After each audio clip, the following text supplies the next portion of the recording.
Good afternoon, ladies and gentlemen, and thank you for joining Dropbox's first quarter 2023 earnings conference call. All participants will be in listen-only mode.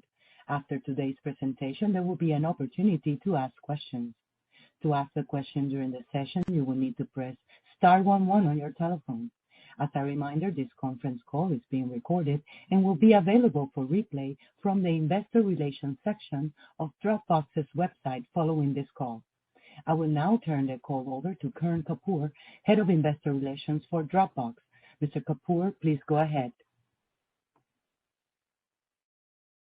Thank you. Good afternoon, and welcome to Dropbox's first quarter 2023 earnings call. Before we get started, I'd like to remind you that our remarks today will include forward-looking statements, such as our financial guidance and expectations, including our long-term objectives and forecasts for our second quarter and fiscal year 2023, and our expectations regarding our revenue growth, profitability, operating margin, and free cash flow, as well as our expectations regarding our business, assets, products, strategies, technology, employees, users, demand, industry trends, and the macroeconomic environment. These statements are subject to risks and uncertainties that could cause actual results to differ materially. They are also based on assumptions as of today, and we undertake no obligation to update them as a result of new information or future events. Factors and risks that could cause our actual results to differ materially from these forward-looking statements are set forth in today's earnings release and in our annual report on Form 10-K filed with the SEC. We'll also discuss non-GAAP financial measures, which are not prepared in accordance with generally accepted accounting principles. A reconciliation of GAAP and non-GAAP results is provided in our earnings release and on our website at investors.dropbox.com. I would now like to turn the call over to Dropbox's co-founder and Chief Executive Officer, Drew Houston. Drew? Thanks, Karan, and good afternoon, everyone. Welcome to our Q1 2023 earnings call. Joining me today is Tim Regan, our Chief Financial Officer.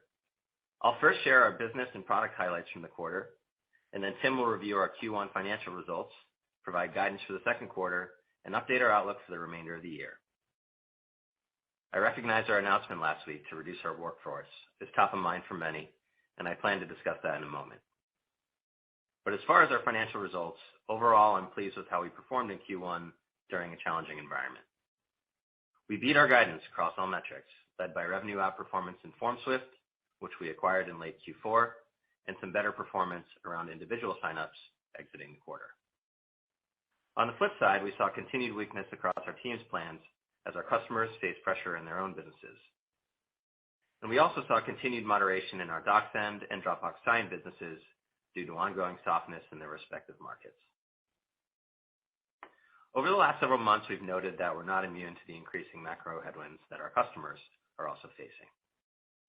And during this period, we've carefully evaluated our different business units and recognized that some investments which showed promise before the downturn have less potential today. Part of this is accepting some normalization following demand acceleration during the pandemic, as well as the natural maturation of our existing FSS business. And yet at the same time, we see a huge opportunity for building new AI-powered products for our customers to improve the technology and tools that are used to get our work done, which I'll discuss in more detail shortly. I'm determined to ensure that Dropbox is at the forefront of innovating for this new AI era, just as we were at the forefront of the shift to mobile and the cloud. And while we've added talent over the last couple of years that bring AI and early-stage product development skill sets to Dropbox, we need to free up resources to better align our investments with these long-term growth initiatives. And so, unfortunately, these shifts required us to reduce our workforce by approximately 16%.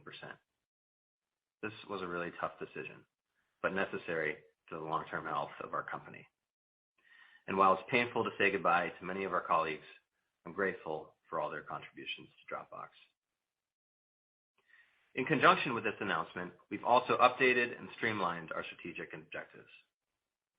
The first objective is around building AI-powered product experiences centered on organizing cloud content. We've believed for many years in the potential for AI to completely transform knowledge work, and we've been investing in automation and machine intelligence features to help our users organize their cloud content and search and discover more easily. And with recent advancements in AI, we're able to accelerate our vision. I'm excited to share some progress we've made here and what to expect over the next few months. Second, we're evolving our core FSS experience to specifically address customers' workflows around documents and videos. And with this shift, we consolidated our DocSend, FormSwift, and Dropbox Sign businesses together with our core team, which we believe will drive a more integrated and seamless product experience for our customers. And lastly, as a foundational objective, we remain focused on driving operational excellence by improving our efficiency, our execution, and our product velocity. So with that backdrop, I'll share some updates from this past quarter and touch on what we're working on for each of our first two objectives. Starting with investing in AI capabilities to organize all cloud content and improving our customers' working lives. You've heard me talk on previous calls about the evolution of workloads, moving from files and folders to the browser and web-based apps. What used to be 100 icons on your desktop have now become 100 tabs in your browser. And what used to be one hard drive to search for all your content is now 10 fragmented search boxes. We believe a large audience of knowledge workers face growing challenges when searching, organizing, and using content across multiple cloud repositories and platforms to start their workflows and see a huge opportunity here. That's why we've been working on an AI and ML-powered solution that offers one universal search bar for all your cloud content. Our acquisition of Command E in 2021 was an important first step in building this functionality, and I'm excited to share that just this week, we began testing our first AI-powered universal search product with a select group of customers and can't wait to share more in the coming months. Universal search is just one application of how AI and ML can improve the way our customers work. We've all seen how generative AI tools like ChatGPT and others have captured people's imaginations and opened their eyes over the last few months to a lot of new possibilities. One thing that becomes clear when using these tools is the need for personalization. We all want an AI that knows about us, that knows about our content, knows about our company, that you can interact with using natural language. And of course, you can't build personalized AI without access to your data. And building personalized AI at scale is a lot easier when you have millions of people already storing their most important information on your service. So we strongly believe that users of existing Dropbox products stand to benefit from AI-enabled experiences like this, and they want a service that they can trust that will use AI responsibly. The market for these types of products and capabilities is growing faster than anyone could have imagined, and I believe Dropbox is uniquely positioned to lead here. For years, we've invested in AI and ML technology to improve our infrastructure, improve our search functionality, image recognition, and many others. And now we can apply the same principles and techniques to organizing our customers' working lives. And our customers can rely on us as a trusted brand that integrates seamlessly with all of their work tools. And we're committed to ensuring the privacy and security of our customers' content and using AI responsibly. And we'll leverage our foundational strengths as we build out additional AI-powered capabilities and lean into this new era of computing. And just as we're increasing our product velocity with the launch of our new AI-powered universal search products, we're also increasing the level of urgency around our second objective, which is evolving the existing Dropbox FSS user experience to seamlessly address customers' workflows around documents and videos. There are a number of important foundational steps that we're taking here, ultimately to make the Dropbox family of products easier to try, buy, and use. Last quarter, I talked about our rollout of Google One Tap to reduce friction in the onboarding process. And in Q1, we had tangible results, with signups and sign-ins exceeding our expectations. And we continue to take steps to improve user retention by improving the reliability and usability of our product. We've identified customer pain points around the many forms of sharing and made improvements to provide a more consistent experience across mobile, web, and desktop, making it easier for users to manage who can access their shared content. We also made some enhancements around mobile upload performance and the reliability of the Dropbox app, which drove improvements in mobile plus retention exiting the quarter. We're also making changes to address the increased downsell pressure we've observed with our Teams customers. And while difficult employment trends and cost-cutting initiatives among many of our Teams customers weigh on our user counts, we've identified an opportunity to drive higher retention for our self-serve Teams customers by leveraging outsourced sales support. We're optimistic that this higher touch, sales-assisted motion will be an efficient way to mitigate some of the retention pressures we've seen with some of our self-serve Teams customers. Moving to our workflow businesses, which now operate within our core division, to improve execution and increase alignment across our teams in order to deliver a more holistic experience for our customers. DocSend continued to see its growth moderate amidst ongoing challenges in the fundraising environment, and we're actively working on diversifying into new verticals such as sales and professional services, as well as internationally. We're also making progress in removing friction for our DocSend users on Dropbox. For example, we eliminated multiple terms of service gates, and we've seen encouraging results with a healthy increase in trial starts for DocSend among Dropbox users. Dropbox Sign growth also continues to moderate against the challenging backdrop in e-signature. Despite that, we've continued to see higher win rates with our Dropbox Sign API offering, with customers citing a better developer experience and a more customizable platform than our competitors. And as we right-size many areas of our business to align with our growth outlook, we're shifting investment towards the Dropbox Sign API and towards deeper integration with the core Dropbox product. We also see synergy potential with Dropbox Sign and our PDF editing capabilities, which continue to gain traction among core FSS users, as well as our recent acquisition of FormSwift, which provides an online library of forms and templates for small businesses and individuals. And FormSwift, in its first full quarter as part of Dropbox, exceeded our expectations on users and ASP. And the teams are already working quickly on integration, taking learnings from our past acquisitions. We've already launched Dropbox-branded SEM pages and associated marketing campaigns to drive traffic to the FormSwift site with encouraging early results. I'm pleased to see this integration off to a strong start, and we'll continue to push for rebranding efforts and deeper product integrations later this year. And finally, moving to our video workflow products, starting with Replay, which allows video production teams to edit and collaborate on video projects simultaneously wherever they are. In this era of distributed work, Replay has helped many creative professionals stay connected with their teams and deliver media projects faster and more efficiently by avoiding time switching between editing and review tools. I'm excited to announce that last week we launched Dropbox Replay to all users with premium features made available for an add-on subscription. We see a natural fit for Replay to connect with the core Dropbox experience as it caters to many of the highly engaged creators who use Dropbox FSS for work. This is now the second video collaboration tool that we've created in-house and launched into general availability after we made Dropbox Capture available to all users last fall. Dropbox Capture is a video communication tool that helps teams stay in sync while avoiding meetings and long emails to present material and offer educational and training content.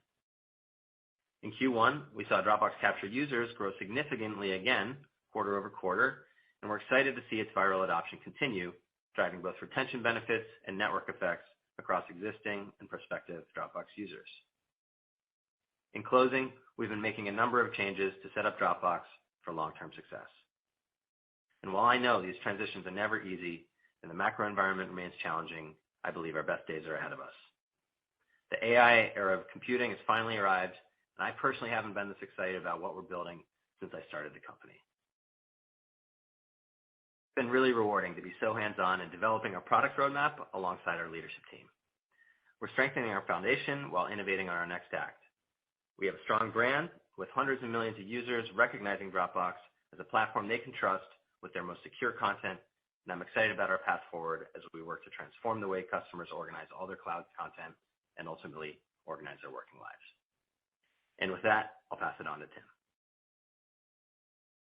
Thank you, Drew. Today, I'll walk through some financial highlights for Q1 and provide an outlook for Q2, as well as an update on our 2023 guidance and our financial targets for 2024, all within the context of the current macro environment and last week's restructuring, which Drew discussed. I'll start with our first quarter results. Total revenue for the first quarter increased 8.7% year over year to $611 million, beating our guidance range of $600 to $603 million. Foreign exchange rates provided an approximate $16 million headwind to growth, in line with our previous guidance. On a constant currency basis, revenue grew 11.6% year over year. The upside to our revenue guidance was driven by an outperformance from FormSwift, as well as some improving trends on our individuals plans exiting the quarter. Total ARR for the quarter grew 7.8% year over year for a total of $2.468 billion. On a constant currency basis, ARR grew by $37 million sequentially and 11.6% year over year, primarily driven by FormSwift and pricing and packaging changes to our Teams plans that we announced last June. We exited the quarter with 17.9 million paying users and added approximately 120,000 net new paying users sequentially. Average revenue per paying user for Q1 was $138.97, an increase of over $4 compared to Q4 2022, driven by another quarter of Teams customers renewing at higher prices, which we announced last June, as well as a full quarter of FormSwift revenue. Before we continue with further discussion of our P&L, I would like to note that unless otherwise indicated, all income statement figures mentioned are non-GAAP and exclude stock-based compensation, amortization of purchased intangibles, and certain acquisition-related expenses. Our non-GAAP net income also includes the income tax effect of the aforementioned adjustments. Moving to our real estate strategy, where we have been taking steps to decost our real estate portfolio as a result of our transition to a virtual first model. In the first quarter, we continued to actively seek subleases and consider buyouts of our San Francisco headquarters. We did not incur any additional impairment charges in the quarter, with our cumulative impairment incurred to date remaining at $604 million. Given the current corporate real estate market, we have maintained our assumption that we will not enter into additional subleases in San Francisco in the next few years. With that, let's continue with the first quarter P&L. Gross margin was 82% for the quarter, representing an increase of 1 percentage point on a year-over-year basis. The improvement in our gross margin was primarily driven by a greater mix of higher density storage that can store more data within the same physical space, which resulted in lower depreciation as a percentage of revenue. Operating margin was 28.6%, down nearly 2 percentage points year over year, mostly driven by an approximate 80 basis point headwind from FX and a 50 basis point headwind from FormSwift. We exceeded our operating margin guidance by approximately 2 points, mainly due to our revenue outperformance and lower than expected workforce costs. Operating expenses were $329 million, up about 15% year over year, driven by increased R&D hiring in 2022.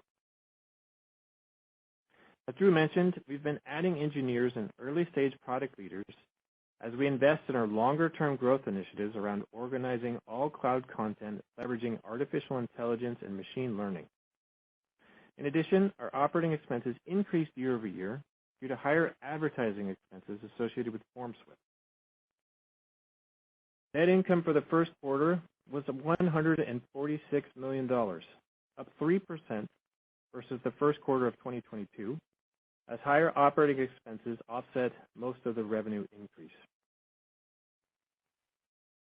Diluted EPS was 42 cents per share, based on 349 million diluted weighted average shares outstanding, up from 38 cents per share, based on 373 million diluted weighted average shares outstanding for the first quarter of 2022.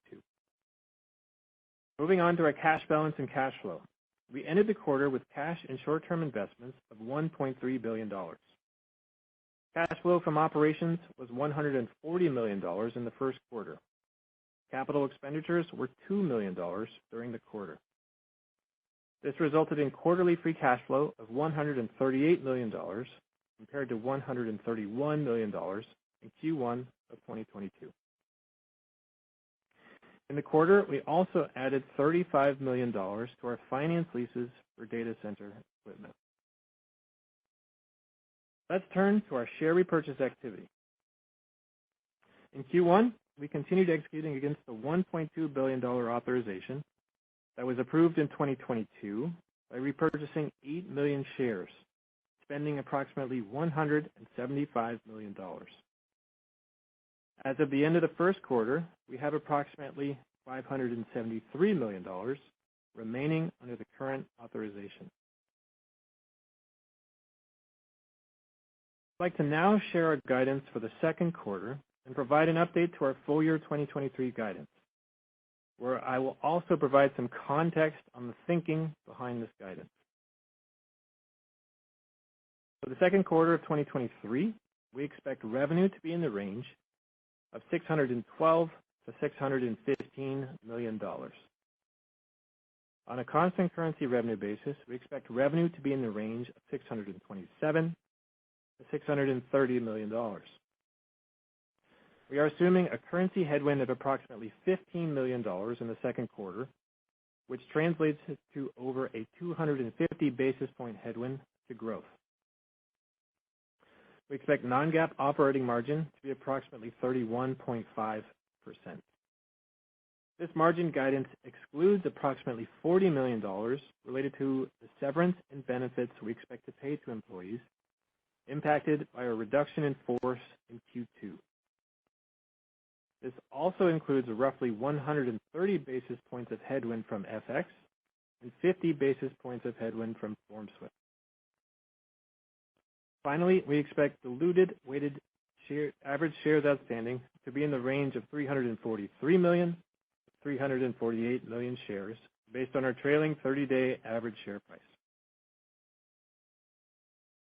For the full year 2023, due to the strengthening of the U.S. dollar since our last update, we are revising our as-reported revenue guidance range down by $5 million to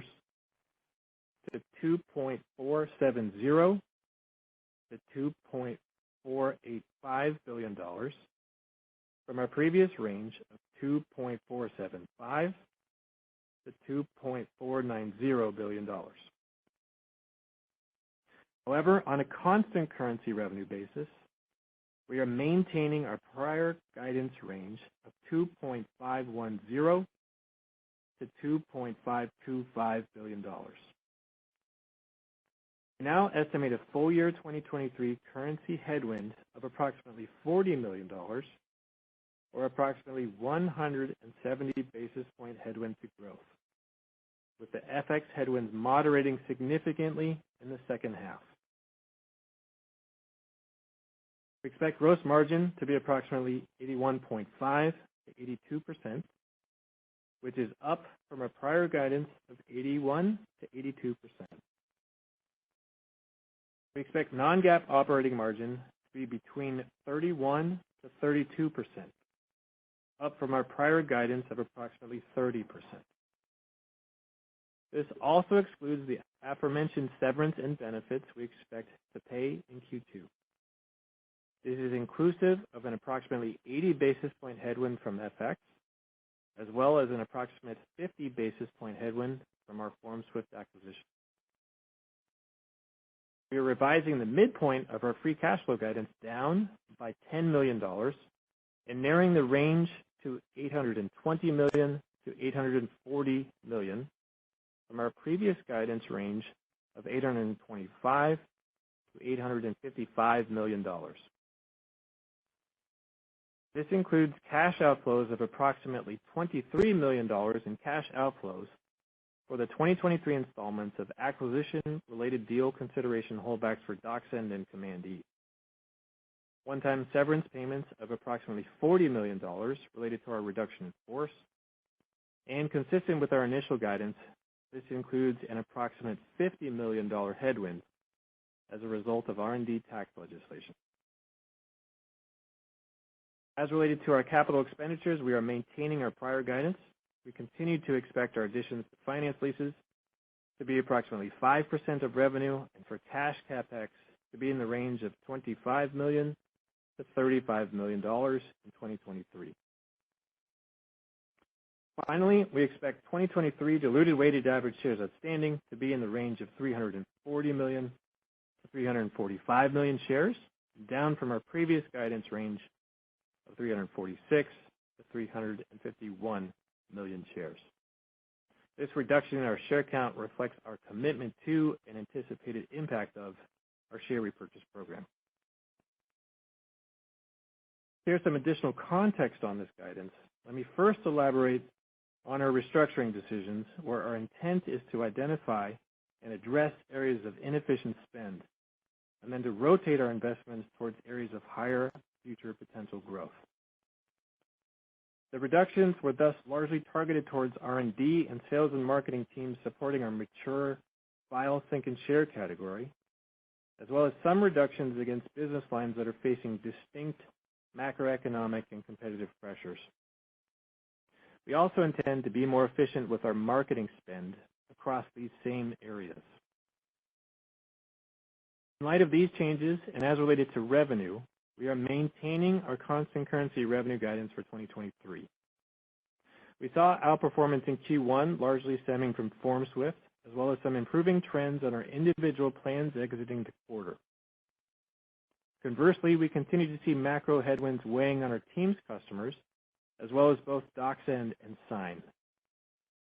These opposing trends, combined with the potential impact of billings as a result of our reduced levels of headcount and marketing investments stemming from our restructuring, are leading us to maintain our full-year guidance despite the first quarter outperformance. As related to operating margins, we are raising our operating margin guidance to approximately 31 to 32%, up over 150 basis points at the midpoint as compared to our prior guidance, driven by net savings from our reduction in force. As Drew mentioned, while we are restructuring our existing business lines to increase their efficiency, we will also be investing in long-term growth initiatives around organizing all cloud content. Thus, some of the savings will be offset by hiring talent skilled in AI and early-stage product development, which has been factored into this guidance.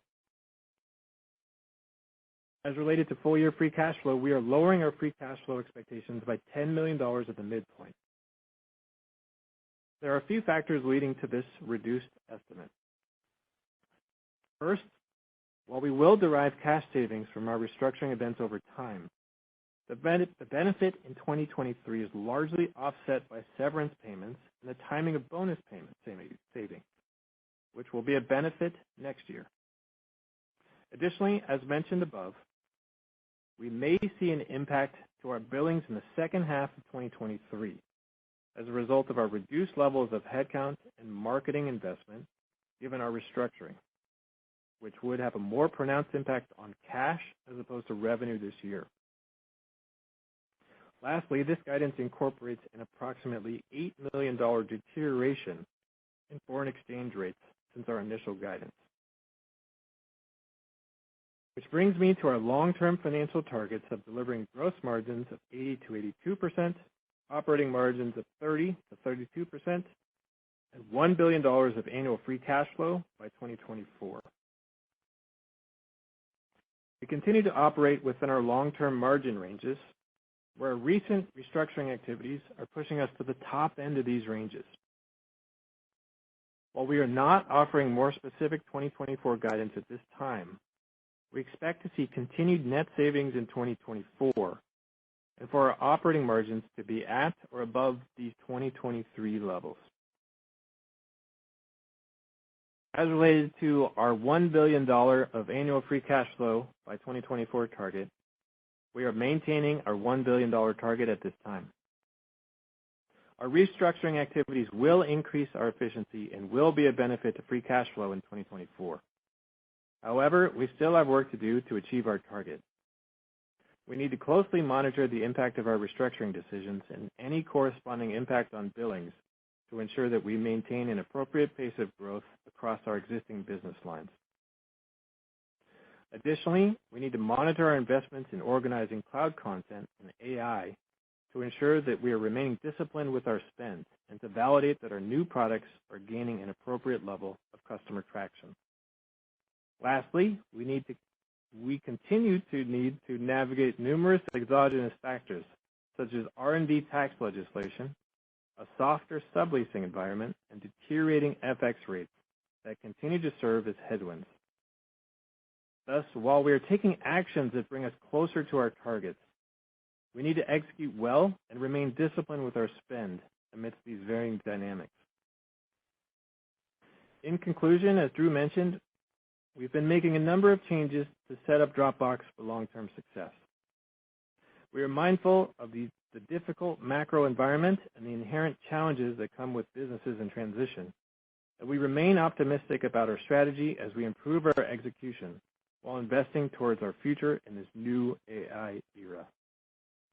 We will remain focused on our customers, operating the business efficiently, and driving long-term value for our shareholders. With that, I'll now turn it over to the operator for Q&A. Thank you. And as a reminder, ladies and gentlemen, to ask the question, simply press star 11 on your telephone and wait for your name to be announced. To withdraw the question, simply press star 11 again. One moment while we compile the Q&A roster.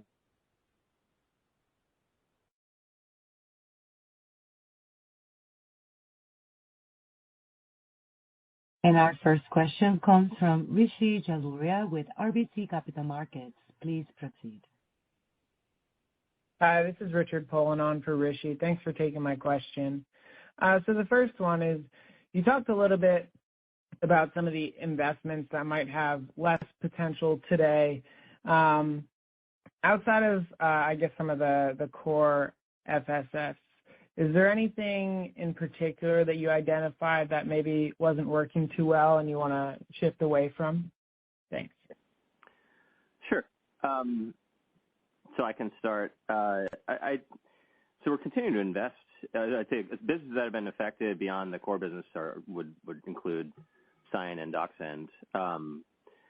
And they're still promising businesses, but as we see each of their categories affected in different ways, then if the prospective returns are coming down, then we've trimmed some of our investment in those areas, mostly to free up resources to invest in some of our future growth levers. But we're certainly not stopping investment in those areas. In a lot of ways, you take something like DocSend, in response to, it may be true that the fundraising environment there's less fundraising going on, which means lower demand for DocSend in the fundraising context, but the underlying use case of rich sharing with analytics and extra security features and a lot of what DocSend does has broad applicability to a lot of professional services. So we're diversifying in DocSend, and we're investing in DocSend to both support other verticals and other geographies. So that's a little bit of the context behind some of the shifts in investment, but we continue to be confident in the potential of these businesses. And then this is Tim. Just to briefly add on to that, we did take a hard look across the company where we took this opportunity to consolidate or eliminate some roles and also to address lower performers. And we also looked at where we had too many layers that we could streamline, which were slowing down execution and decision making. And ultimately, the vast majority of the cuts were across R&D, with additional cuts in sales and marketing and more minor cuts in G&A. Got it. It's super helpful. And then just as a follow-up, impressive to see the good performance out of FormSwift and, really a good acquisition on that side. With, the strong balance sheet and the continued free cash flow generation, are there any other areas that you'd think about maybe investing more on the inorganic side and maybe it's AI, but just anything you could talk to just around the inorganic strategy from here? Yeah, so we've certainly had a lot of success with our acquisitions, or happy with a lot of acquisitions we've made, and I wouldn't say there's like a change in approach. We've had successful acquisitions kind of at different scales, so that's bringing in great teams or great products or great businesses, and that'll continue. And as you point out, we have a strong balance sheet, cash flow, so we can so we have a lot of optionality there. So yes, and then certainly in the AI space, there's a lot of interesting early stage startups where we see opportunity and are spending a lot of time, or there's a greater supply of AI startups because there's a lot of interest, and then we're certainly interested in adding there. But at the same time, we'll continue to be disciplined and we got a lot of good places to put capital. Got it. Thank you. Thank you. One moment for our next question, please. And it comes from the line of Mark Murphy with JP Morgan. Please proceed. Oh, thank you very much. So I think it's a surprisingly solid quarter considering the environment. You have the 12% ARR growth, margin upside, solid free cash flow number. We might have expected more decel, just as well, given the recent headcount actions. And so I'm wondering if you can expand on that a bit. How much of that reduction might flow through to margins maybe next year versus how much is earmarked for incremental AI investments? Because typically, if we see a 16% type of reduction, it's going to yield a little more margin than that. So I'm just trying to understand that particular equation, and then I have a follow-up. Yeah, I'd look to our 2023 margin guidance, which is up 150 basis points from our prior guidance. At the midpoint, it's an indication of the net savings we expect this year. And then note that we will continue to see some of the benefits carry forward into 2024 as the savings annualize. And we're not giving 2024 guidance right now, but I did indicate that I expect our margins to be at or above these 2023 levels.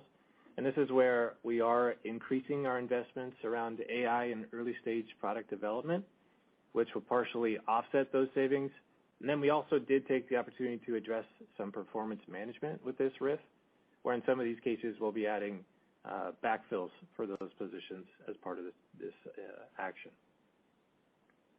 And so could we maybe think of the 150 basis points as a little more the half year if you're doing, I don't know exactly when the costs and expenses there kind of roll off the books, but is that one way to think about it, like more like a 300 basis points annualized type of effect, perhaps? Yeah, I don't think I'm going to elaborate much more on 24 just yet. I think there's many factors that'll go into our thinking for our guidance next year. I think I just fall back on what I previously stated as far as I expect our margins to be at or above these 2023 levels. Okay, fair enough. And then, Drew, is it possible to provide an example of what you're picturing in your mind as you build out an AI product? You mentioned search, you mentioned personalization. I'm just trying to envision what the product would be, or maybe how the user experience would feel, right, as you start steering, relatively more investments into your AI roadmap. Sure. So we'll have more specifics to share with the forthcoming launches, but I think at a high level, there's both new products that we're creating, and then there's also applications of AI across our existing product portfolio and opportunities to reimagine those experiences. But I think one of the most straightforward is really when you look at or when you use tools like ChatGPT, they're not really personalized to you. So if you ask it a question like, or if you want to ask it a question like, well, what's my passport number again, or wait, who in my company is working on this thing, or why did we make this certain decision? It is now possible. We have the technical foundation to actually build an experience where you can use natural language and basically have this silicon brain that knows about you and your stuff and your company, sort of a personalized ChatGPT. We find ourselves very well positioned to build that kind of capability, and we've been building towards that for many years. So that's there are other examples because there's a lot of other exciting applications beyond text, or pretty much all the different multimodal capabilities.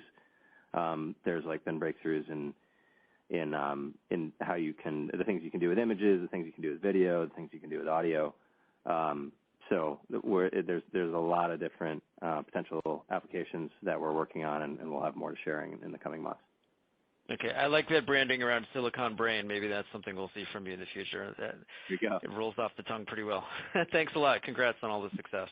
Thank you. Thank you. One moment, please.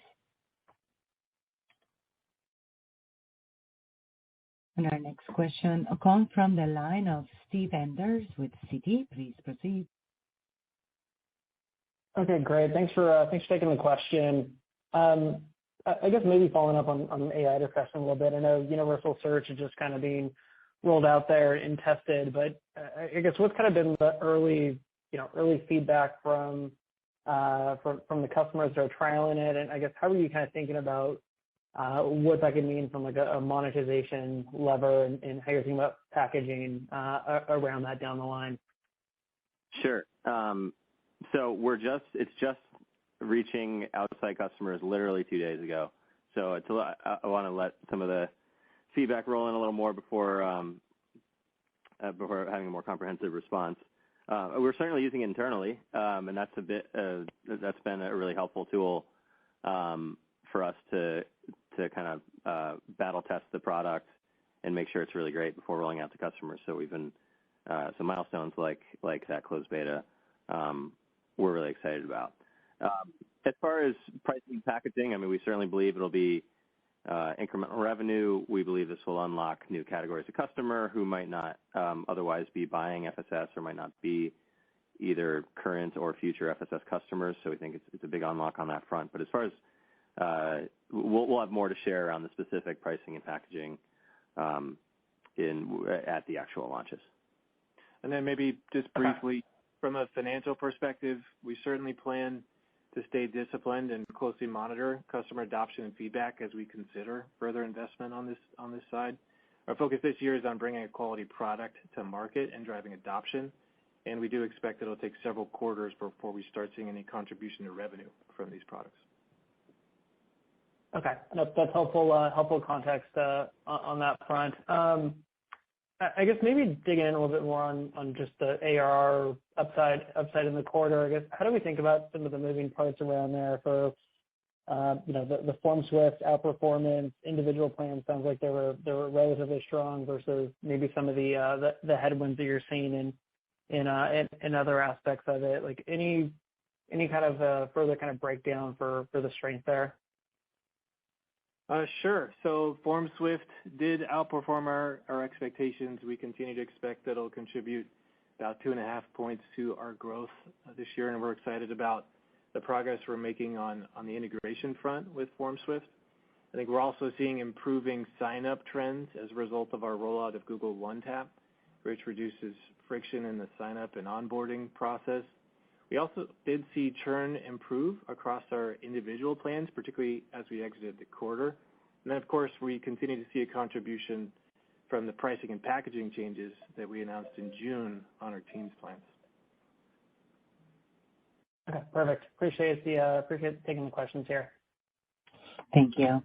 One moment for our next question, please.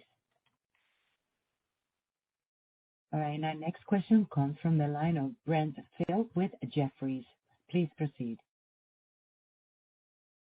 Hey, this is Alon on for Brent Thill. Thank you for taking my question. First, what are you seeing out there in the market, and what considerations are factored into your guide? What are you seeing in terms of churn? Thanks. Let's see, as far as the macro trends, I'd say that we're seeing trends that are roughly consistent with what we saw in the fourth quarter. We continue to see elevated price sensitivity and downsell pressure from our Teams customers, particularly those that had layoffs themselves. And then Sign and DocSend also continue to face macro-related headwinds. DocSend in particular is exposed to the fundraising community, where the recent banking events are adding some volatility to that vertical.